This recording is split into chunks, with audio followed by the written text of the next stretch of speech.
Once again, this is the scene in Gaza. I said earlier, be forgiven for thinking that what you're seeing in the sky lighting up is a thunderstorm, a lightning storm. I've since been told there is actually a lightning storm going on over Gaza. Those are the white flashes of light you can see. We're also seeing a huge number of red, orange flashes on that night sky as, of course, Israel pounds the Gaza Strip and continues to do so throughout the night. We're also seeing these pictures down there on your screen of the northern Israeli border with Lebanon. Huge fires there. We can now speak to our correspondent, Ali Hashem. He is in southern Lebanon and is near where this is happening. Ali, you're on the phone at the moment to us. Tell us, if you can, as far as you know, what's going on there? Well, since this afternoon, Israeli planes have been raiding the open spaces, especially after a group from the Islamic Jihad, the Palestinian Islamic Jihad, infiltrated the borders and crossed to an Israeli settlement where they engaged in a fight, in a battle with the Israeli army. Two of Islamic Jihad fighters were killed, and several Israeli army soldiers, according to Islamic Jihad statement, were injured. So what we are seeing right now is these fires, these huge fires. Israeli planes are raiding these open spaces to burn the grass, the trees, whatever is possible for fighters to hide and to infiltrate through, because they want to prevent them from doing similar things tomorrow, at any time, because since yesterday, escalation has been clear on the northern borders of Israel. And given the situation today, it seems that this tension is going to continue escalating over the coming days, and given the situation in Gaza. And Ali, just explain to us the significance of Islamic Jihad, because, of course, we've been hearing a lot about Hezbollah and Hezbollah there on the border. This is a Hezbollah-controlled area. We've been hearing about Hamas in Gaza. How does Islamic Jihad fit into all of this?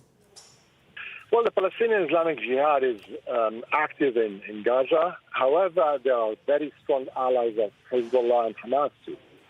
So over the past few years, the Islamic Jihad started having their own also infrastructure in Lebanon. However, it's under Hezbollah's supervision. The same goes for Hamas here.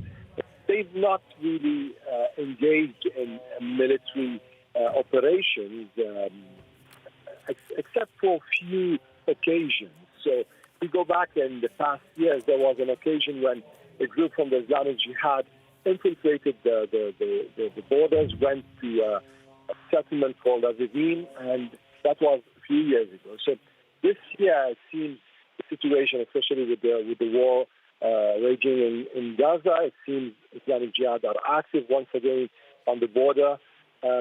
We are also anticipating whether Hamas is going to be active, especially that a few months ago there were tens of missiles, short-range rockets that were launched from the Lebanese territories towards Israel, and Hamas was responsible for that. So we are seeing the Palestinian factions returning to the borders between Lebanon and Israel, and this hasn't been the case for around 40 years. The last time Palestinian factions were active on the borders between Lebanon and Israel was in 1982.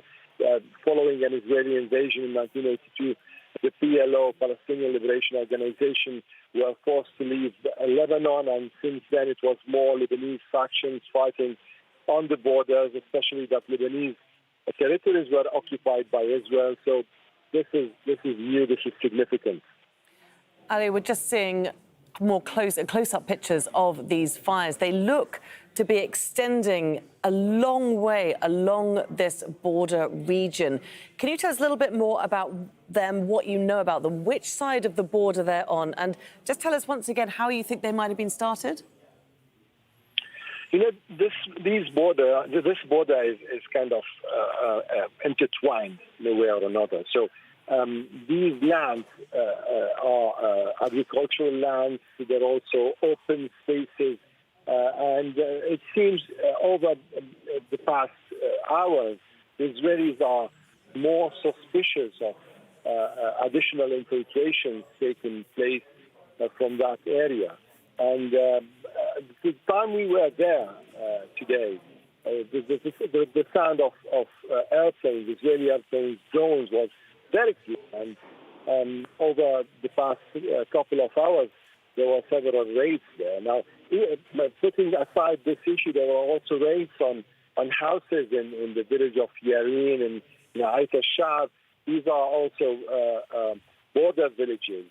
And it's also important to mention that today, just a few minutes ago, Hezbollah issued a statement saying that one of its fighters was killed in Israeli air raid. And this is a kind of a real escalation here, because Hezbollah, over the past years, we know that they always vow to revenge for the fighters who are killed by Israel. So this would mean that Hezbollah is going to launch another attack in the coming hours.